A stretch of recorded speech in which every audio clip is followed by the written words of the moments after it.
Falcon 3.0. It's not a game about flying jets.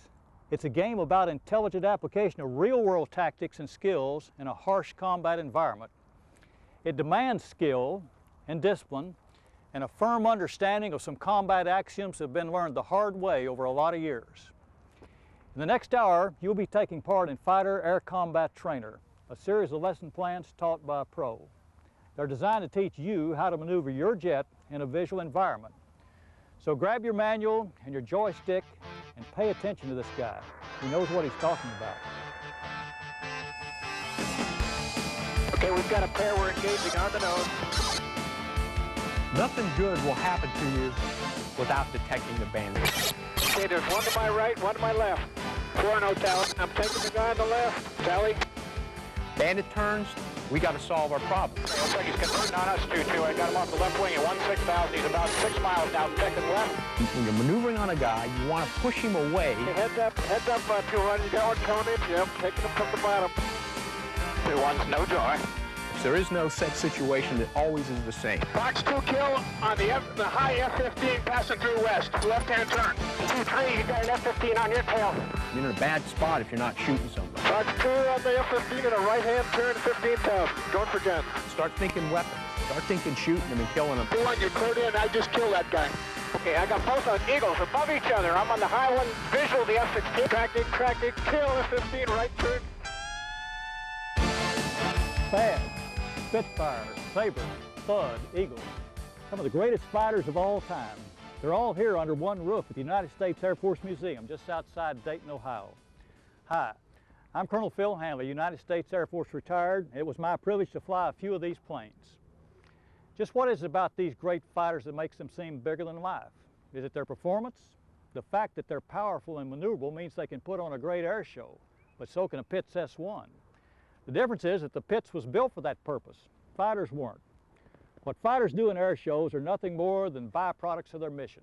These are instruments of war built for the single purpose of destroying enemies and their equipment. A risky business, and therein lies their mystique.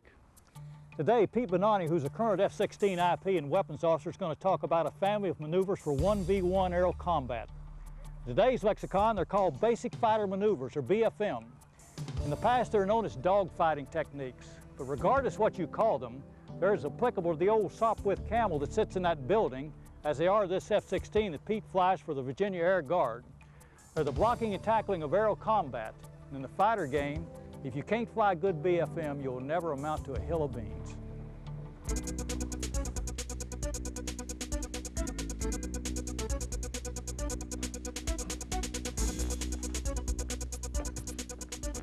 Hi, I'm Pete Bonani, and I'm here to talk to you today about air combat. Air combat, as you know, is a broad subject encompassing 1 versus 1 maneuvering, to 2 versus many maneuvering, to 4 versus many, to all the air-to-ground subjects like Maverick employment, LGB employment, etc. What we're here today, though, to do is to talk about 1 versus 1 maneuvering. We're going to start with that building block and focus on 1 versus 1 maneuvering. Before we start into our subject matter, we'd like to talk about the objective of this whole academic presentation, and those objectives are contained in what we call DLOs, or desired learning objectives.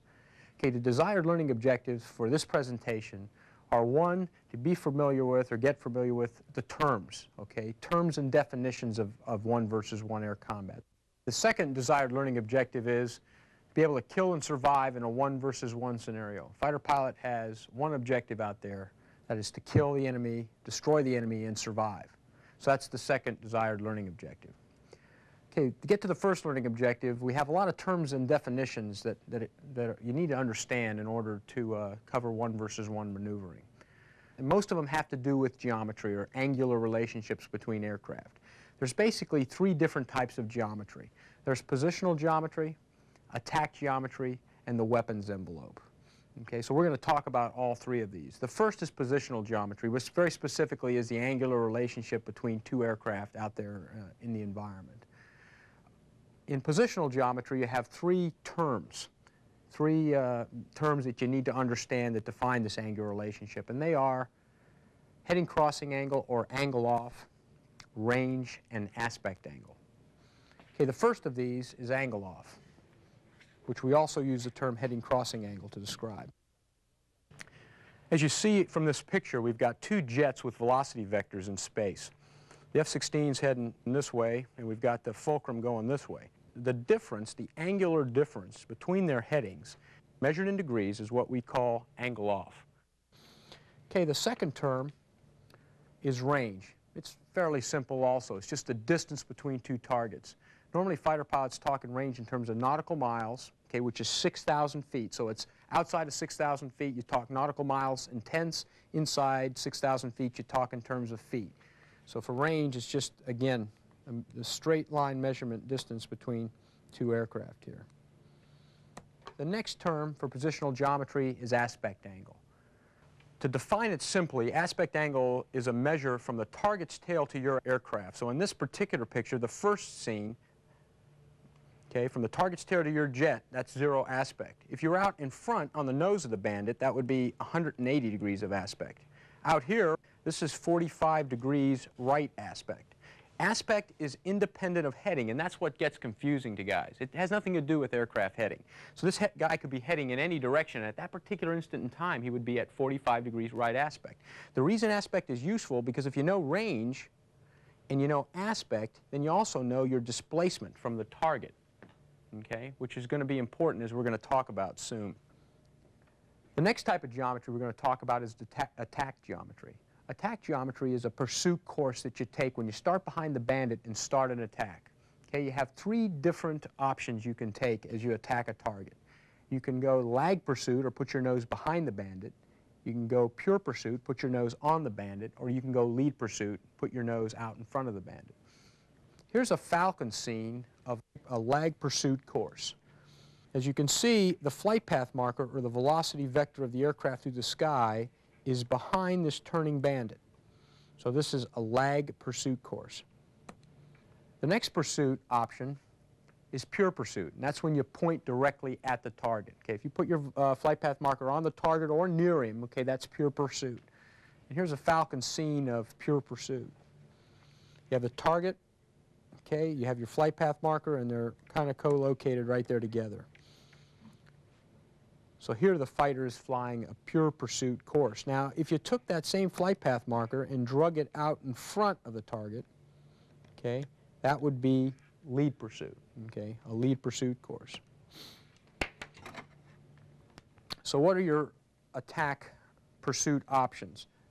We started out behind the Bandit, okay, and our pursuit options were nose behind, lag, okay, nose on pure, nose out in front lead. And you can see what that does in terms of your heading crossing angle. If you maintain a lag pursuit course, right, you're going to maintain more or less a constant heading crossing angle. If you're pointing them all the way in, what's going to happen? You're going to end up with increasing heading crossing angle.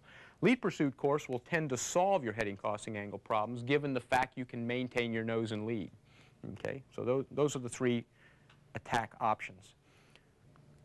Okay, the next geometry subject we're going to talk about is weapons. There's basically 3 types of weapons, okay, that are carried by a modern fighter: radar missiles, heat missiles, and the gun. Okay? Radar missiles and heat missiles we'll just put in one category of missiles, and we'll look at the weapons envelope. The weapons envelope is just this area around the target where we can enter and be in parameters to shoot a missile. Okay? That's this area here. The minimum range, if you're inside here now, you can't shoot, is called R-min. The outside range is called R-max. And the area in between is normally dictated by the type of missile you have and by what the target's doing. Okay, if you have like an AMRAAM or a long-range missile, it grows, and if you have a heat missile, then it would be smaller. Also, if the target's going faster, okay, that would make this particular area out front grow. It would also make this area shrink if you were behind, because now if you were shooting somewhere in the front, the missile could get there easily because the envelope would grow in the front because of his speed. But if you were trying to shoot him from behind, if he was going faster, okay, that would shrink R-max in the rear, because now the missile has to go faster to catch him. The gun is the next weapon, and the gun is different from missiles in that obviously they don't guide. They're unguided projectiles. You fire the gun, it goes out there, hits the target, or it doesn't.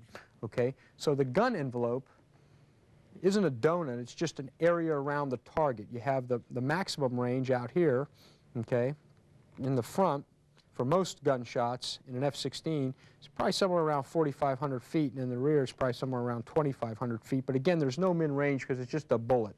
Anywhere in there you could shoot the gun and hit him. Now you got to realize if you're taking a shot really in close, you can end up wearing part of his aircraft, you know, if you hit him, you know, and I've seen that on the dart. You know, guys hit the dart inside 1,000 feet and pieces of the dart, you know, rain all around their aircraft. So you got to be careful, but there's no arm in that the bullet will still kill him.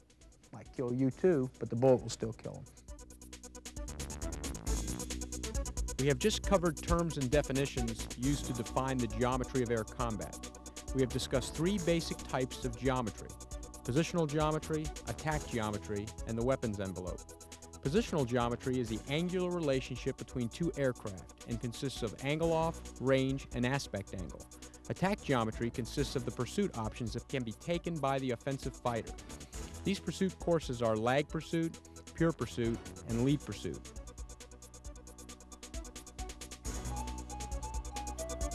Even 75 years since the conclusion of World War I, names such as Newport, Spad, and Fokker and von Richthofen bring back vivid images. It was the birth of fighter aviation.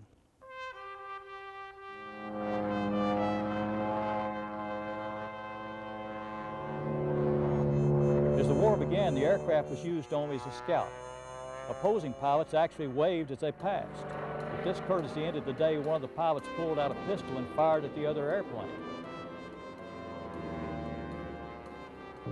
This, of course, led to handheld rifles, then flex-mounted guns, and ultimately to the fixed forward-firing machine gun. Once the gun position became fixed, the aircraft became the aiming device, and through necessity, basic fighter maneuvers were born.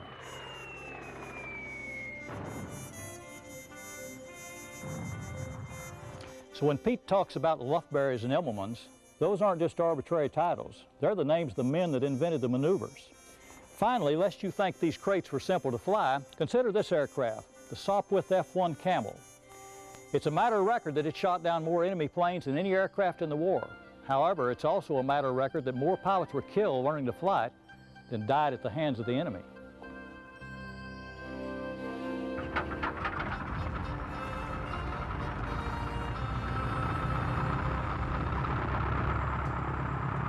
We just talked about basic terms and definitions. Now let's talk about offensive BFM. Here are the offensive BFM DLOs. Given an initial position of advantage, okay, given you start behind the guy in an offensive position, the first objective is to maintain 3-9 line. You know, that's pretty intuitive. Okay, we start behind him, let's stay behind him. Well, what is 3-9 line? And we should define some terms. As you guys know, fighter pilots talk in clock positions. Yeah, got 12, we got 6, you know, check 6, those kind of terms. We also got 3 and 9. If you draw a line between the 3-9 line, we talk in terms of 3-9 line all the time. Is the guy in front of your 3-9 line? Is the guy behind your 3-9 line? Okay, so the DLO here is given that you start behind him, stay behind him. You know, it's a reasonable objective, you know. Okay, now once you stay behind him, shoot him. You know, you don't have to fly an air show back behind at 6 o'clock. You guy looks back, yeah, that's some good flying you're doing back there. You know, we want to make a shot. You want to get into a position and shoot a weapon. So that's the next DLO. Give it, maintain 3-9 line, then shoot. The last one is if you can't do 1 or 2, then get out of there. You know, leave, separate, because, you know, again, you know, you're in a bad spot if you're not shooting somebody. A lot of discussions. I always like to start my offensive discussions by dispelling a couple myths. Everybody wants to think in terms of, okay, the bandit does a move, okay, and I need a move. Okay, well, let me look through my cards. Okay, the bandit does a right-hand turn. Okay, 10 degrees nose low. Then I do a rat's ass shimshay. Okay, yeah, that's the counter. You know, but you really can't think in terms of a chess kind of thing. You know, where a move. Okay, then there's this perfect counter move that this doesn't work that way. It's a fluid thing where the bandit does something and now we got to always be maneuvering our nose and you know from out there flying that that's just the way it works. There is no set situation that always is the same. The other thing we have to note is that you know, BFM costs energy. When you move your nose in a fighter, it costs you energy. The two are related. The object of BFM is exchanging energy, which is aircraft altitude and airspeed, okay, for nose position. That's what we're trying to do. We've got the jet flying along with a certain you know, Mach on it, certain amount of knots, smash on the jet. We've got a certain amount of altitude. Now we're going to exchange that. We're going to spend it to move the nose. Okay, it's going to cost you. Now, when you go straight, you can gain it back. But there's a relationship between the two. The other thing you have to note about BFM is it's not flown in the present. BFM is flown in the future. You don't fly to where the aircraft is. You've got to fly to where he's going. And there's some steps to flying BFM in the future. Those steps are pretty much observe the bandit, see what he's doing, predict where he's going, maneuver or fly the jet based on this prediction, and then when something changes, as it will, react to that change. So those are the steps, observe, predict, maneuver, react. And they're subliminal. I mean, they're not on the surface. You don't write those on your lineup card, go, okay, what's next, okay. Predict, look down and, oh, shoot, I dropped my lineup card. Now I'm in big trouble. No, but it's good to note that, though, that it's flown in the future and you've got to go through these steps, okay. Let's talk about BFM problems. Why? Offensive BFM, we're obviously going to talk about maneuvering the jet and those kind of things. But the reason we are is because, if we had, just don't picture a Falcon here, picture United Flight 232 to Denver, okay? And here we are out here in our F-16. And we look at him and we think, man, maybe I'll take a shot at that guy. So we pull up behind him, and if he doesn't see us or react, we have no need to do any BFM, right? We don't need to do anything, right? He's flying along, we just get behind him and shoot.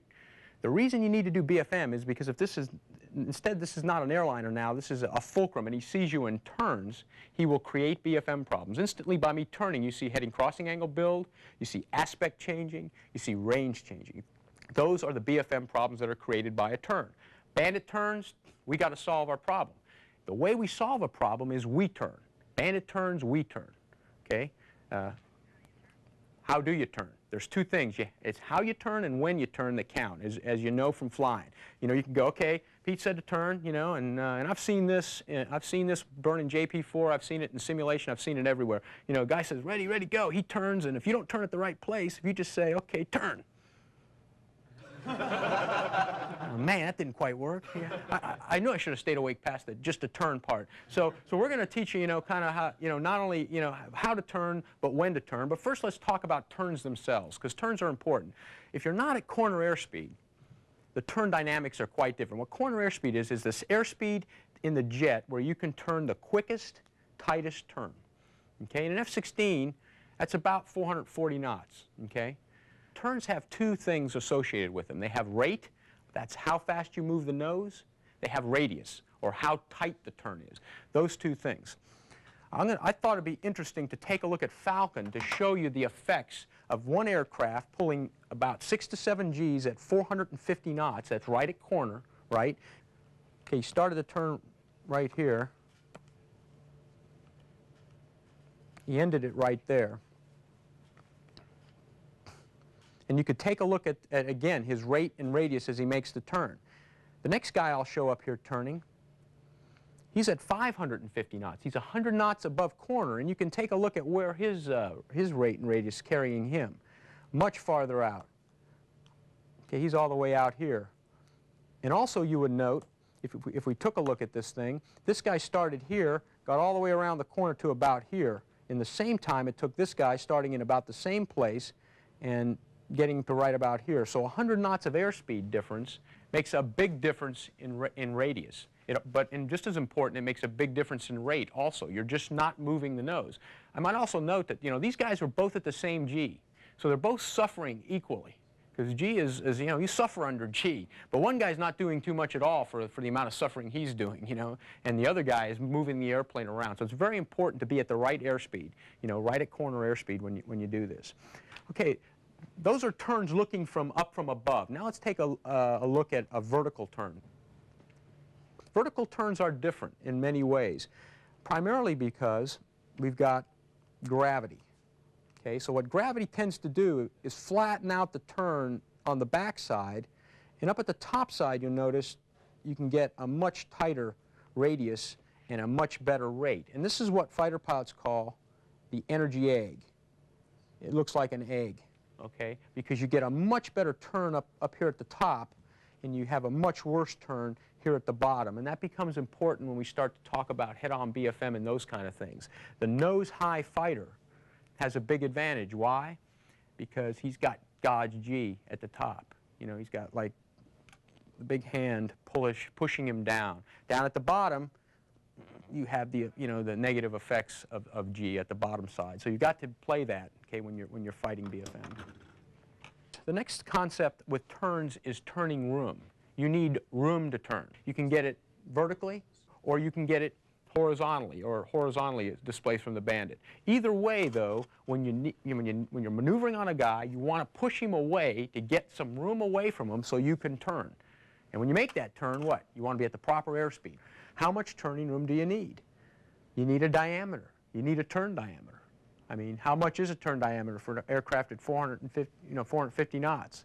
Well, it depends, because vertically up here, a turn diameter is probably, a lot less because you have God's G. Down underneath, it's a lot more, and then horizontally, that's another number too. But normally, about 6,000 to 7,000 feet is what you need displacement for about a 7G turn.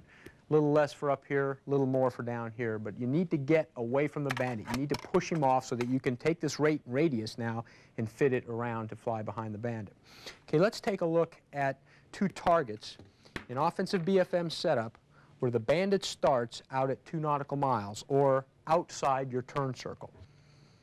You're going to see the fulcrum go into a hard left-hand turn and essentially meet the F-16 in the front. There's really not much this guy can do. Even if he went straight, it wouldn't matter. This guy could pull around and meet him in the front quarter. Because why? This pass started at 2 nautical miles. Okay, this fulcrum was only pulling 7 Gs, but he can meet him in the front even at 7 Gs.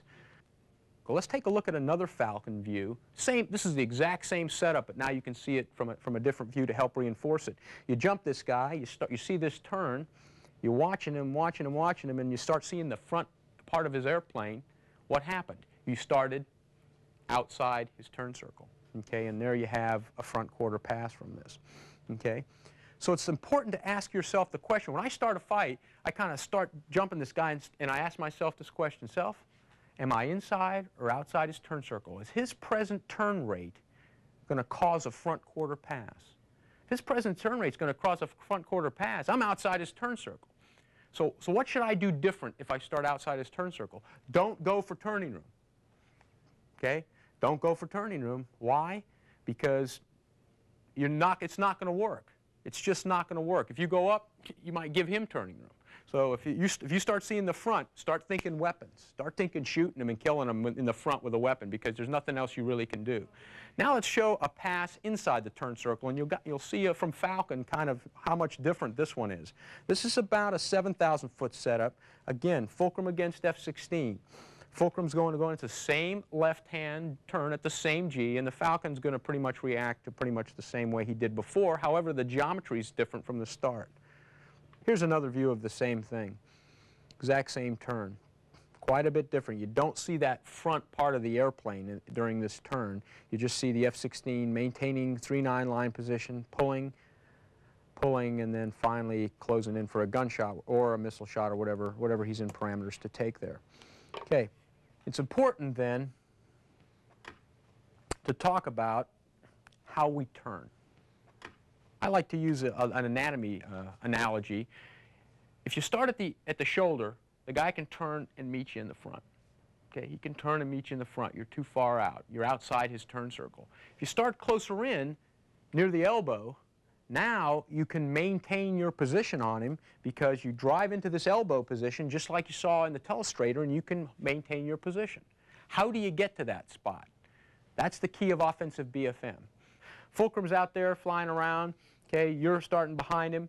You start to see him turn. If he doesn't turn, no BFM problems. You just drive behind and kill him. Okay, but he starts to turn. He's giving you BFM problems. You've got to solve those problems with the turn. You ask yourself, am I inside or outside this guy's turn circle? If I'm outside, then I better start thinking weapons, weapons, weapons, weapons, and then a head-on fight. If I don't start seeing the front of his airplane, then what do I got to start thinking? I got to BFM. I got to do offensive BFM. I got to drive to where the fight started. Okay, drive to where the fight started. That's the first step. When he turns, say, okay, he started his turn right about there. I remember this discussion of getting to the elbow, so I'm going to fly to the elbow. I'm going to drive to where the fight started, and then I'm going to start my turn when I see the line of sight rate start to increase. Okay, the fulcrum's going to turn, and at some point he's going to start to turn rapid. When that line of sight rate increases, that's when you want to start to turn. And I've sat there in the back seat of D model and B model F-16s and seen that place come and go, and we're still driving, you know, because the guy, it just takes time to figure, you know, we're driving along, and there's a line of sight rate. Nobody's turning. Turn, turn, turn, turn, turn, you know, too late. We turn too late. So I've got a crutch at 30 degrees off the HUD. That's when you want to start your turn. And if you turn right there, you make your turn, you drive your flight path marker to a lag pursuit, 2 ship widths back, and you just hold that lag pursuit course, hold that lag pursuit course, hold that lag pursuit course until you get to 3,000 feet. Remember, BFM is an exchange of energy for position. So you're spending knots for nose position all the way around this corner. When you get to 3,000 feet now, the fulcrum's slower and you're slower, and now at 3,000 feet, that's the turn diameter. That's when you want to now pull the nose onto the target and take your gunshot. One note of caution as you pull your nose on them. When you get your fuselages aligned, what controls overtake when your fuselages are aligned? Your left hand, the throttle. Okay, out here, you can do it with nose position. You control your overtake with nose position. When you get your fuselage aligned, the only thing that controls overtake is this left hand. When you start seeing low aspect, low heading crossing angle, you got to use the throttle, you know, boards, whatever you need to control that. So now we're right in for a gunshot now on the guy. We were at 3,000 feet, we pulled our nose on him, and we'll just show that here in Falcon. The guy has flown effective BFM. He got into 3,000 feet, his nose was in lag as you saw, and now he's pulling his nose up to the target once he gets to 3,000 feet, taking the gunshot and getting the kill. Now note, all gunshots have one thing that characterizes them, and that is the gun cross must be put right off the nose of the aircraft. If that aircraft jinks, then take the gun cross and move it to the new position. Okay, aircraft makes a move, take that gun cross and always keep it, just project a long pitot boom off the target and put that gun cross right on that pitot boom. If he jinks, put the gun cross up there, and then let the funnel catch up. First move the gun cross, because that's the true departure line of the bullets. Next, play the funnel to make the shot. Offensive BFM is the series of aircraft maneuvers we use to stay behind an opponent and ultimately fire missiles or the gun. In our discussion of offensive BFM, we talked about the need for being inside the bandit's turn circle before maneuvering for turning them. We also discussed the steps for driving your jet into gun parameters. Remember, offensive BFM is not a set-piece move-counter-move event, but rather a series of fluid maneuvers flown in the future, not to where the bandit is, but to where he will be.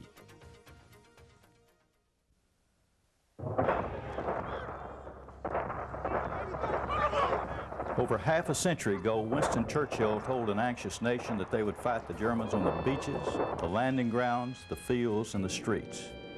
But in the dark summer of 1940, the Brits didn't fight them in any of those places. They fought them in the skies, and in doing so created perhaps the greatest fighter matchup of all time. The Mark V Spitfire and this aircraft, the legendary ME-109. The Spit was a little faster, but the 109 could outclimb it and had a higher ceiling. Luftwaffe pilots tended to think that Spit could outturn them, but RAF pilots who flew a captured 109 disagreed. One clear advantage of the 109 was its fuel-injected engine that allowed it to maneuver under negative G. The Rolls-Royce in the Spit was carbureted. Which was the better plane?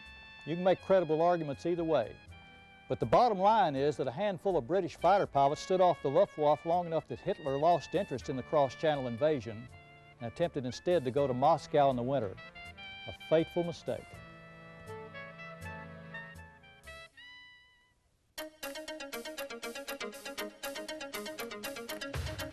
Okay, next up is defensive BFM. We talked about offense where we started with initial position of advantage. Now we're going to talk about defense. Okay, in defense, the bandit has an initial position of advantage on you. And of course, we've got some desired learning objectives for defensive BFM. The desired learning objectives are given an initial position of advantage by the bandit. The first objective is to defeat all missile and gun attacks. If there's a missile in the air, then we quit fighting the bandit. We start fighting the missile or the gun, okay? Because there's no need to worry about the bandit if you're, you know, cockpit's filled with hair, teeth, and eyeballs, you know, and they're not in the proper lineup, you know. So we've got to fight anything in the air first, okay? Next, we've got to create BFM problems for the bandit. You know, he just did some turns and created some BFM problems for us, so now we're going to try to create some BFM problems for him. Okay, then when the bandit BFMs, we're going to take away his turning room, if we can, or, you know, kill him. Or if we can't do that, we're going to try to get out of the fight, separate. Okay, extend, get energy, or get all the way out of the fight and separate. Okay, so those are the DLOs for defensive BFM. Nothing good will happen to you without detecting the bandit. There's 3 ways to detect bandits, basically. You can do it on radar, which we're not going to talk about in this particular block of instruction. You can do it with threat warning system, and the other way is visually. First, the way we're going to talk about is threat warning system. You see Falcon here, a Falcon cockpit shot. It looks similar to the A model or a C model F-16. You've got now a bandit at 6 o'clock showing up on the threat warning system. So that's one of the ways you get him on threat warning. And you might say, well, that's not a great way, but it's better than, you know, better than not detecting him at all and end up getting ambushed. Okay, so that you need him to detect him. The other way to do it is visually. Here we have a guy driving along, and we've got a bandit at deep 6 o'clock, so visually is the other way. Now, could you see this guy if he didn't have his radar on, looking from that shot? Probably not, but you know, your wingman, that's why you have wingman, because, you know, he can see more planform. You know, a needle-nosed target is a tough target to pick up at your 6 o'clock because there's just not much to see. But a wingman looking back will be able to, you know, see that vertical stabilizer and see some planform, so the wingman might be calling you to turn. Okay. So visual is the other way. Okay, we talked about a bandit, right, that started 2 miles out in front of you, you know, and he made this defensive turn. You know, we can do the same thing to him. We detect a guy farther enough back, we need to turn hard to meet him in the front. How do you do a defensive turn? When you detect somebody's behind you, you just take your lift vector, okay, roll the jet, put your lift vector right on the target. Okay, the lift vector comes straight out the top of the airplane, okay? And you take that lift vector, you put it right on the target, and you pull. Hopefully, you will get a front quarter pass out of it if the fight started with a bandit outside your turn circle. Let's take a look at that in Falcon. Here's the F-16-01 out front, fulcrum behind. Okay, and again, you've got this long-range setup, this 2-mile setup, and you can see the effect of the turn. Just a good, hard F-16 turn at corner velocity, bang, a head-on BFM pass rather than a guy staying behind you. Okay. Let's take a different view of that same maneuver. You're driving around, see the bandit behind you, put your lift vector right on him. Here's about a good 7G lift vector on pull. You notice his lift vector is right on him the whole time, and then you get a high line of sight rate pass, a high angle pass at end game. Okay. What happens when the bandit doesn't start at 2 miles? And we started with the easy one. Guys at 2 miles, you pull, bang. And I know what you're thinking, because I look out there when I've taught this course for lots of years, and I look out at the guys, and I know they're waiting for me to tell them the maneuver. They're thinking, there's a maneuver. And if I learn it, then I'll know what to do, because I've seen the movie. I mean, there's a movie out, right? And there's a guy playing it, doesn't mind, you know, getting makeup and having his eyebrows plucked and stuff. And that guy, you know, he did this maneuver, and guess what? Guy flew out in front of him. There ain't no such maneuver. Okay, I'm just here to tell you there ain't no such maneuver. If a guy starts, a good guy, let me tell you how good. You against your clone. I always like to talk in terms of you against your clone. Your clone starts back behind you at 6,000 feet. You do the perfect move, right? You already learned that. Lift vector on, corner velocity, pull. Your clone does everything right. What's going to happen? Your clone's going to be in your chili in no time, right? If he makes no mistakes, he's in your, there is no move. You know, you can't, I wish I could tell you that there was some move you could do, there isn't. So all you can do is put your lift vector on the guy when he starts inside the turn circle. The sooner you start this turn, right, the better, because you'll get more BFM problems for him if you get it going soon. So don't delay doing, you know, something creative, because usually getting creative doesn't help you. You just look back and go, oh, there's a guy behind me, pull, pull, pull, pull, right at corner, check your airspeed in my corner, keep pulling, and then you wait for him to do something wrong.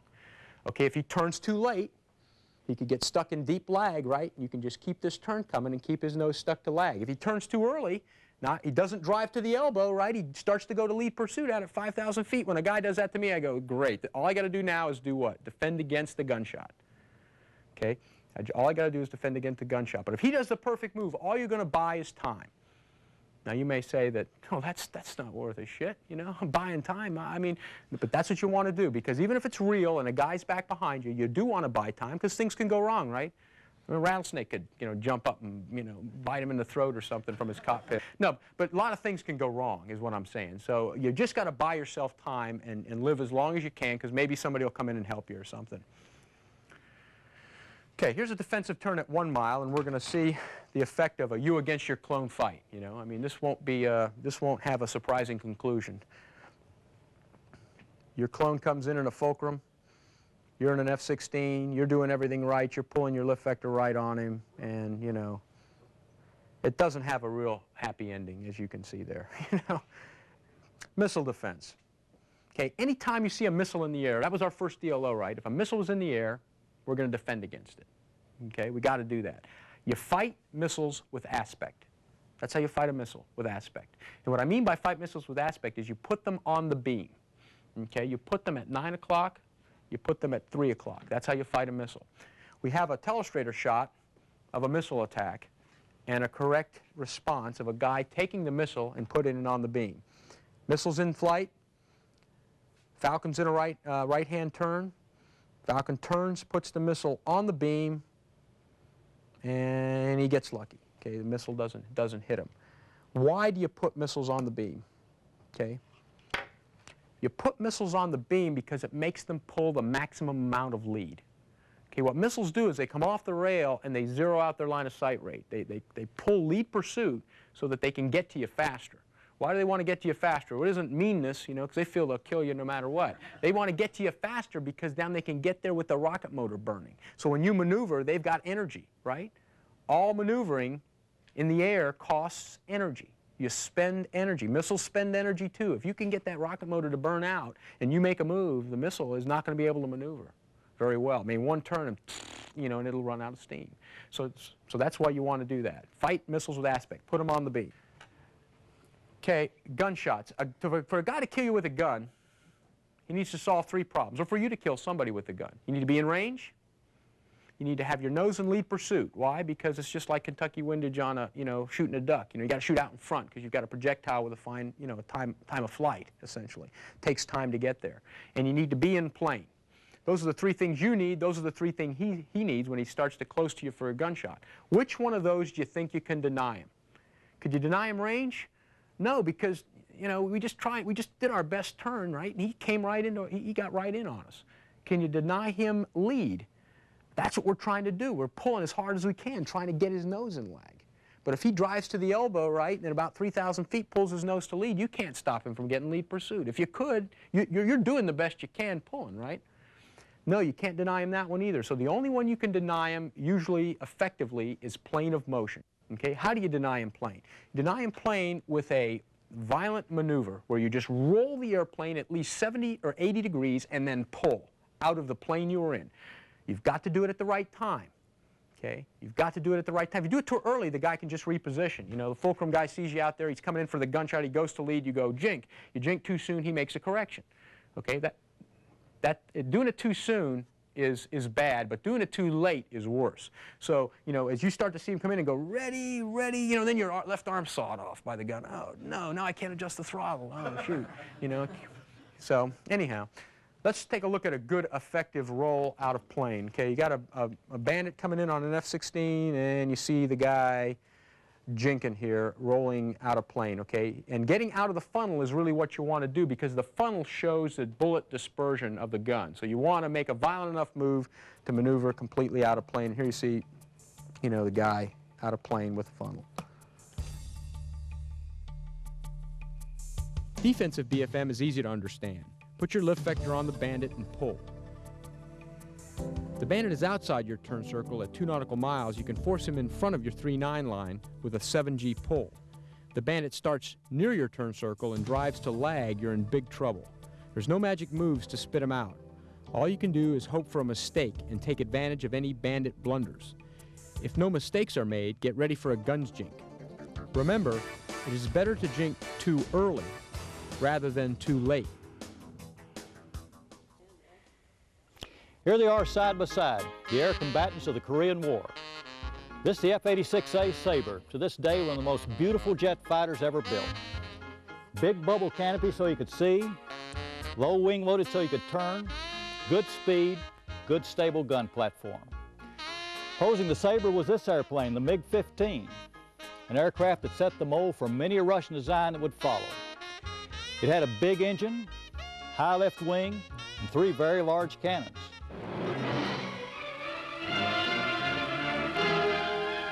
Now for MiG Alley. The end result was that this relatively unsophisticated fighter could outturn, outclimb, and out-accelerate the Sabre. The matchup was a blowout, over 10-1 for the 86, mostly because of the skills of the Sabre pilots. Missiles weren't around then, so there were no BVR engagements. The men who flew F-86s found these MiGs with their Mark I model eyeballs, used mutual support, discipline, and great BFM to get to their 6 o'clock, and simply blew them away the old-fashioned way with 650 caliber machine guns.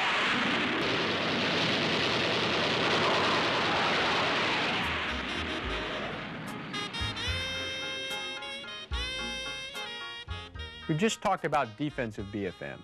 Now let's talk about head-on BFM. Here are the head-on BFM DLOs. Given a head-on pass, okay, given a head-on position on the bandit, first thing is to kill the bandit, okay? Employ weapons if you can.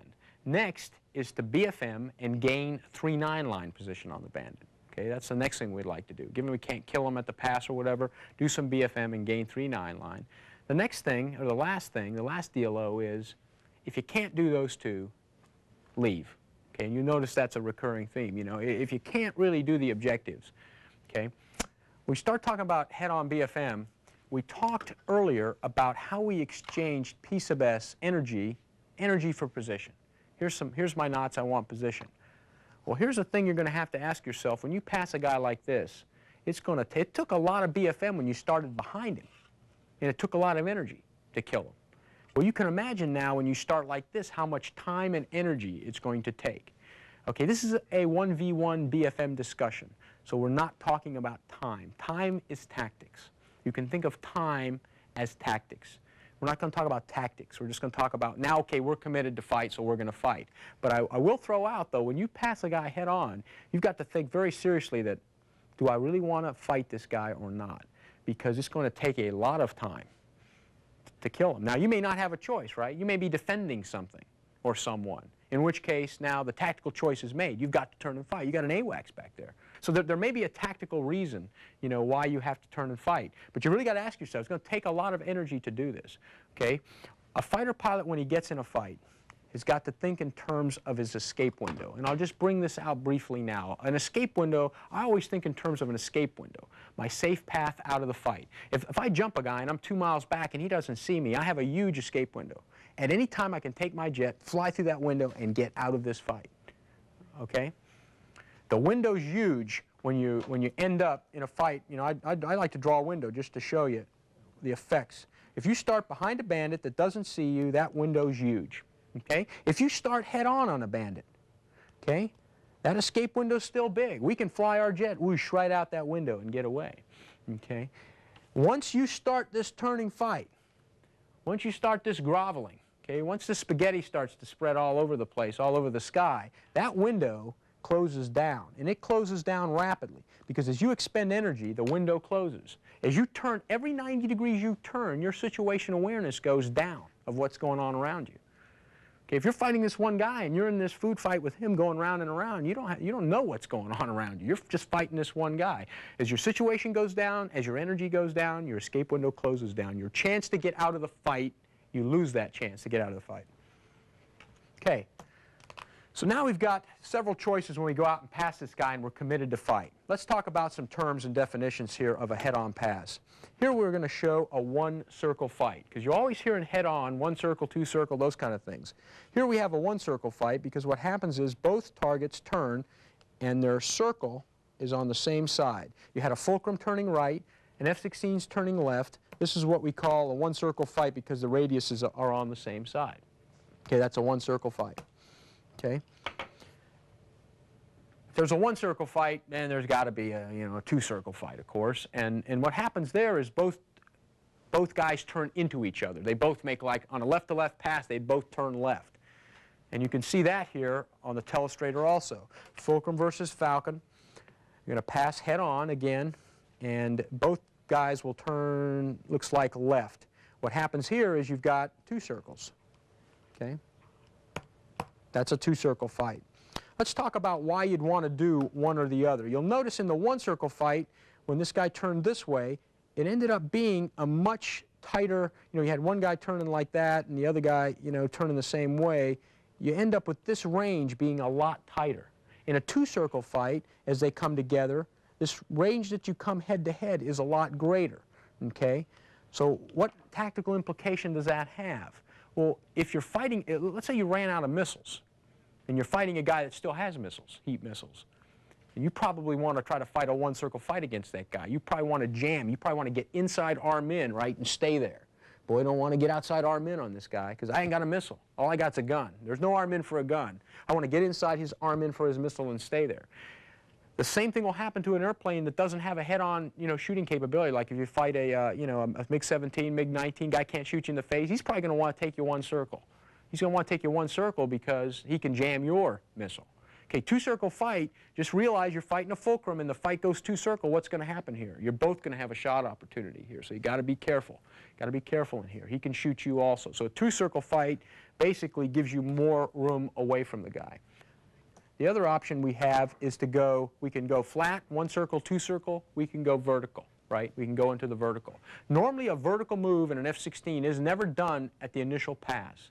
It's usually done after we turn one way or the other. And most all fights are two-circle fights because we do want an opportunity to shoot them with the mic. We pass, we want to turn, try to get around and take a shot at them with the mic. And most head-on fights, if they're similar airplanes, right, starting at similar energies, Fulcrum versus, F-16, what's going to happen? It's just going to end up being get lower and slower in this grovel. Okay, as we spend energy for position, lower and slower in the grovel. At some point in there, though, you can take the fight vertical. Okay, you can use that energy egg we talked about. You can take the fight up into the vertical, okay, and that's another option. The time I use the vertical is when I go out there and look up at the sun and say, there it is, right in front of me. Because if I get that sun lined up and create a shadow in the cockpit, and that guy's down from that shadow, well, guess what? He doesn't see me. He doesn't see me. I'm in the sun. Anytime I line that bandit up with the shadows, if I see that high sun, that is one time I'll go up. Most times I don't go up. Because if you go up, you got that cold blue sky and the missile. You're a hot target among that cold blue sky, so I don't like to go up. Normally I'll keep the fight two-circle. To review, a fighter pilot has several options during a head-on pass. The first and foremost option is to take a shot, if you can, at the bandit. If the bandit doesn't blow up, you should think carefully about your escape window. The ability to leave the fight is biggest right at the pass. If you decide to turn, you can turn away from the bandit or into the bandit. Depending on which way the bandit turns, this will cause a one-circle or two-circle fight. A two-circle fight will give you, and possibly the bandit, a better chance at a head-on missile attack. A one-circle fight will tend to jam both fighters inside minimum range for a heat missile shot. Remember, it will normally require a lot of energy to convert a head-on pass into a shot.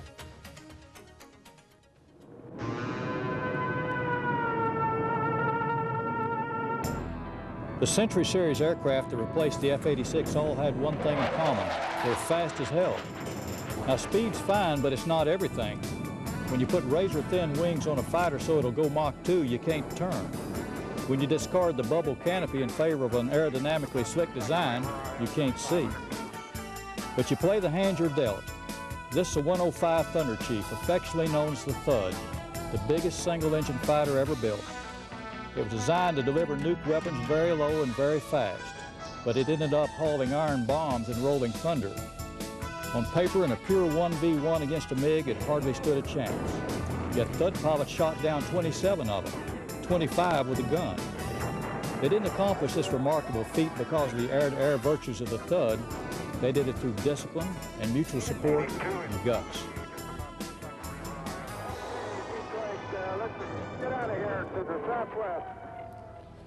It's been said that the really great fighter pilots possess three traits: hands, head, and heart.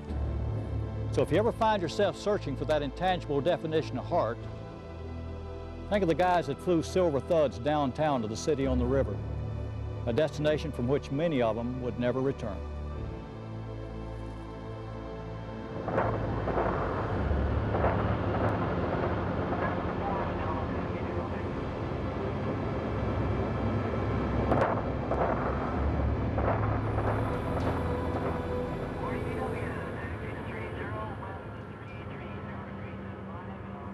So now we're going to take some questions from a Falcon users group called the 510th Tactical Fighter Wing.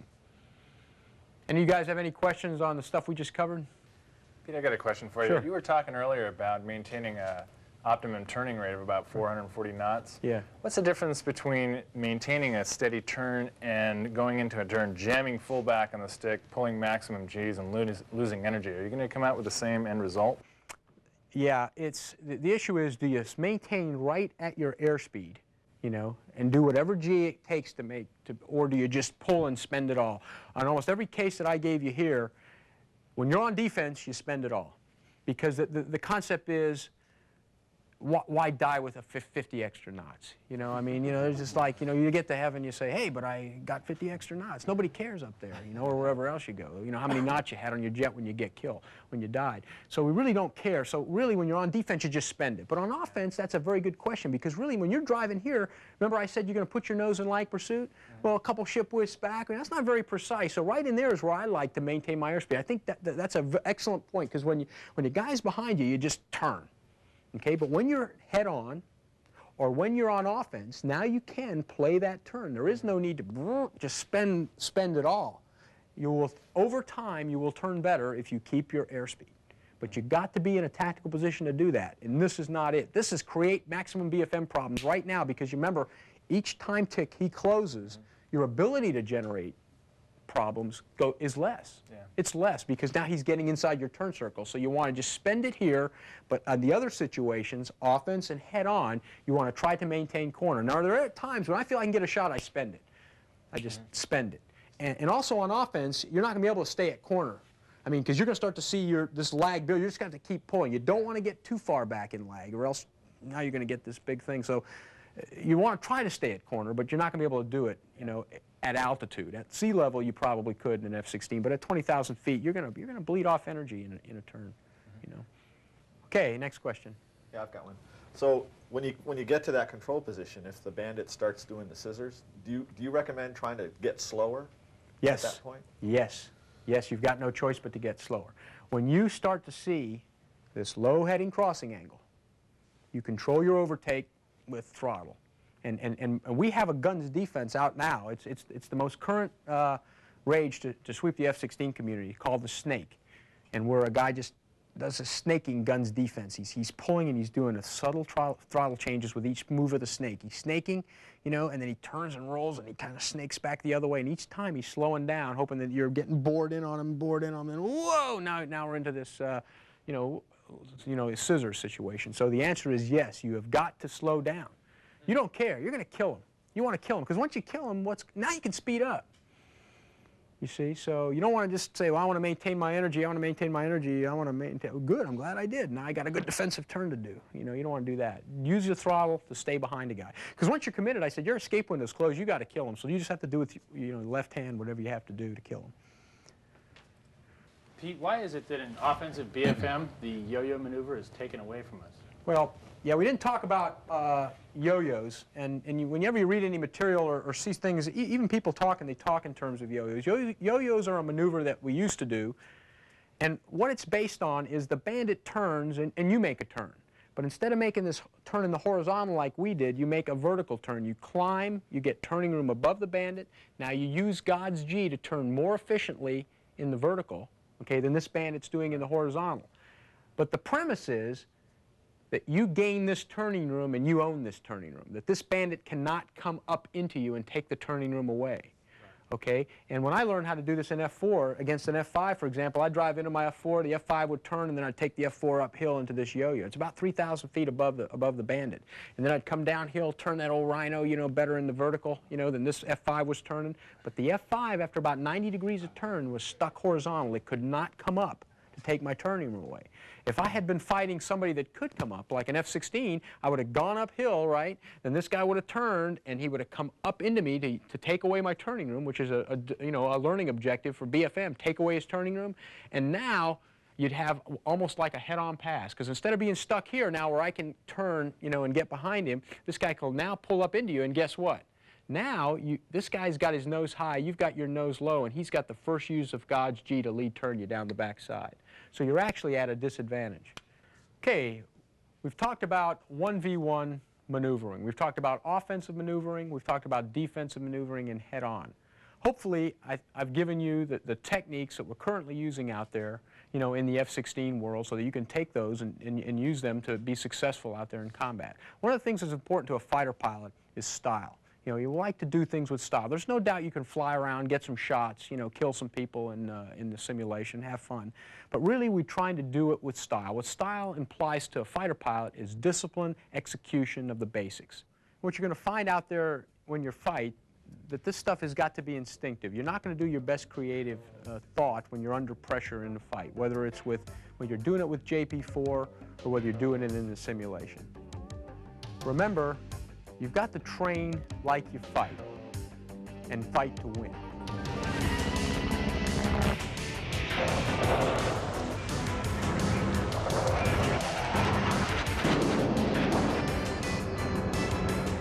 A lot of people who watched the Gulf War on TV concluded it was technology alone that carried the day. Oh yeah? What about this A-10, affectionately known as the Warthog? A plane so slow it's been referred to as like flying your own crop duster with a gun. But in the hands of capable pilots that use mutual support and discipline and the ability to strafe over 90% with a 30mm Gatling gun, it literally ripped the guts out of Iraqi's armor. But that was air to mud. What about air to air? The F-15 Eagles blitzed the Iraqi Air Force 31 zip. Now the F-15 is a great air superiority fighter, but let me tell you, a MiG-29 is no slouch. The truth of the matter is, we could have done it with these planes, or F-18s, or we could have traded equipment for that matter. It wouldn't have made a difference. By all indications, the F-22 that's coming online is a marvel. But you can rest assured that someday, somewhere, someone's going to step up with a worthy opponent.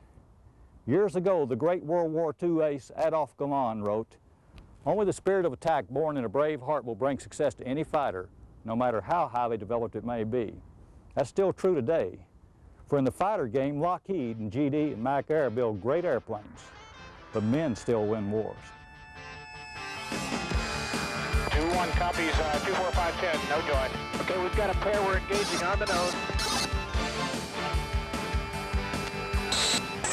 Copy 18, same direction. Okay, there's one to my right, one to my left. 4-0 tally. I'm taking the guy on the left. Tally. I got a contact 42 on his contact 44 left for 6. Contact hard. Okay, looks like he's converting on us, 2-2. I got him off the left wing at 16,000. He's about 6 miles now, second left. I've got the Eagle going up. Disregard, disregard. Target is friendly. 6 is clear. I got an Eagle belly up to 2-1, 2-3. Confirm you're engaged, coming uphill on an Eagle. 2-4 engaged. Yeah, we're engaged. After that, we're directly above you, coming back to the west. 2-2, heads up, we're above the fight. 2-1.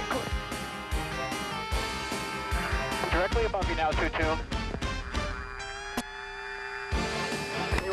Humphrey, can you take that guy? Can you take him? 2-2, can you Fox 2. Fox 2 on the Eagle, passing through north. Okay, heads up, 2-1. You got one coming in? Yep, taking them from the bottom. 2-1, no joy. Break right, 2-1 or 2-2. 2-1, breaking right. Okay.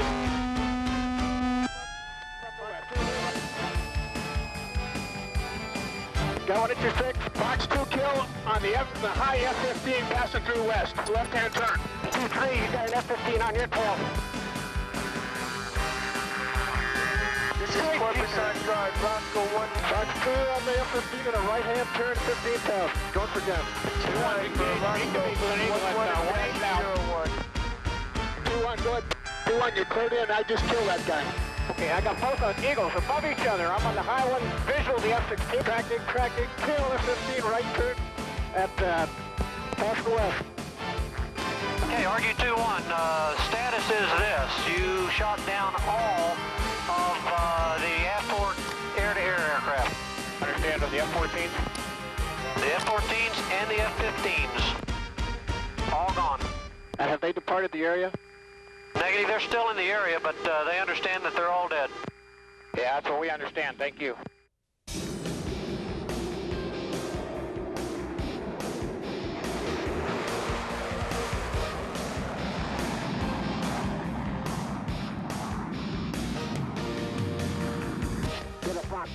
lock him up. Just lock him up. Hey, shoot him, back shoot.